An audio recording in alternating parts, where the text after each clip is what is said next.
नमस्कार दोस्तों, one day exam paper अड्डा में आपका बहुत बहुत स्वागत है। दोस्तों आज हम लोग यूपी पीजीटी के भूगोल के सवालों को देखेंगे। जो भी हमारा प्रीवियस ईयर में पूछा गया सवाल है, तो ये हमारे पास एक शिल्पी का बुक है जिसमें सारा दिया हुआ है क्वेश्चन, और उसी एक एक करके एक एक पेपर को हम लोग हल करेंगे। तो हमारा पहला क्वेश्चन दिया हुआ है कि इलेक्ट्रॉनिक उद्योग को निम्नलिखित में से कौन सा कारक अधिक आकर्षित करता है।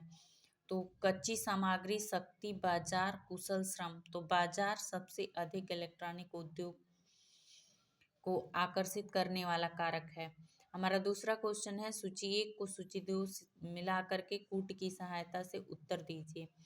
तो सर्वसुलभ साधन है ऑक्सीजन, सामान्य सुलभ है मिट्टी, विरल है सोना, और एकल है क्रायोलाइट। हमारा तीसरा क्वेश्चन है, सूची 1 को सूची 2 से मिलाकर कूट की सहायता से उत्तर दीजिए। ऑस्ट्रेलोपिथेकस 20 वर्ष पूर्व, होमो हैबिलिस 11 लाख वर्ष पूर्व, पिथेकांथ्रोपस 5 लाख वर्ष पूर्व, और नियंडरथल को हम मिलाएंगे सी से। हमारा अगला क्वेश्चन है, हमारा क्वेश्चन नंबर 4 कह रहा है, अर्जेंटीना विश्व के प्रमुख गेहूं उत्पादक देशों में से एक है। कारण आर कह रहा है कि अर्जेंटीना का विस्तार मध्य अक्षांशों में है। हमारा आंसर हो जाएगा ए आर दोनों सही है तथा आर ए की सही व्याख्या करता है। हमारा क्वेश्चन नंबर 5 है, कथन अ कह रहा है क्यूबा गन्ना का विश्व स्तरीय उत्पादक है। कारण आर बोल रहा है कि क्यूबा एक द्वीप है। तो इस क्वेश्चन का आंसर होगा अ तथा र दोनों सही है, परंतु र अ को सही व्याख्या नहीं करता है। हमारा अगला क्वेश्चन है, कथन अ कह रहा है, फ्रांस की सरकार उच्च प्रजनन दर को प्रोत्साहित कर रही है। कारण आर कह रहा है, फ्रांस में जनसंख्या वृद्धि दर 0.5% वार्षिक से कम है।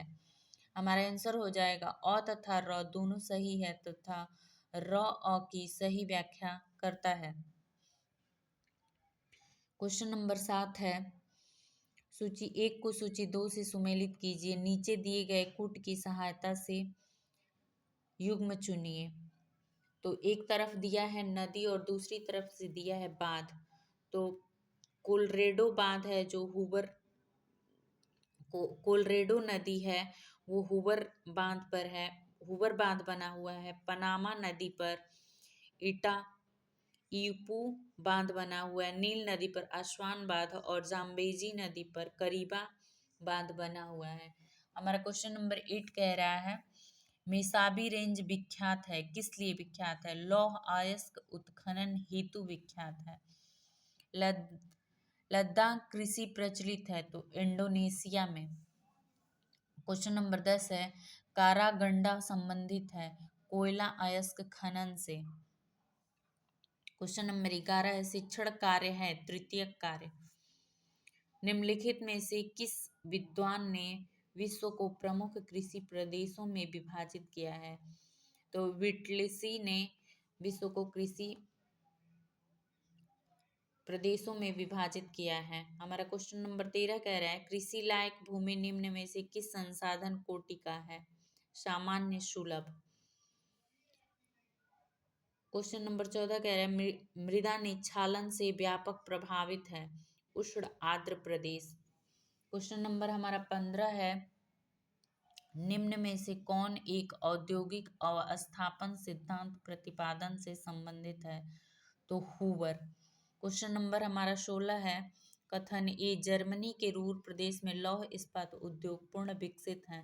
कारण आर कह रहा है, कोयला पश्चिम फलिया प्रदेश में प्राप्त होता है। तो हमारा कथन ए और आर दोनों सत्य है, आर ए की सही व्याख्या है। क्वेश्चन नंबर 17 हो गया, निम्नलिखित उद्योगों में से किसकी स्थापना में जल एक महत्वपूर्ण कारक नहीं है, तो सीमेंट उद्योग में जल एक महत्वपूर्ण कारक नहीं है। क्वेश्चन नंबर 18 हो गया हमारा, विश्व में ऊन का अग्रणी उत्पादक देश कौन सा है? तो विश्व में न्यूजीलैंड ऊन का अग्रणी उत्पादक देशों में से एक है। क्वेश्चन नंबर हमारा 19 कह रहा है, निम्न कथनों का अध्ययन कीजिए। कथन ए, स्वीडन में लौह इस्पात उद्योग का पूर्ण विकास हुआ है। कारण कह रहा है स्वीडन में लौह अयस्क के बृहद भंडार हैं। ए एवं आर दोनों सत्य हैं, आर ए की सही व्याख्या है। क्वेश्चन नंबर 20 कह रहा है, पेट्रोलियम का अंतर्राष्ट्रीय व्यापार अधिक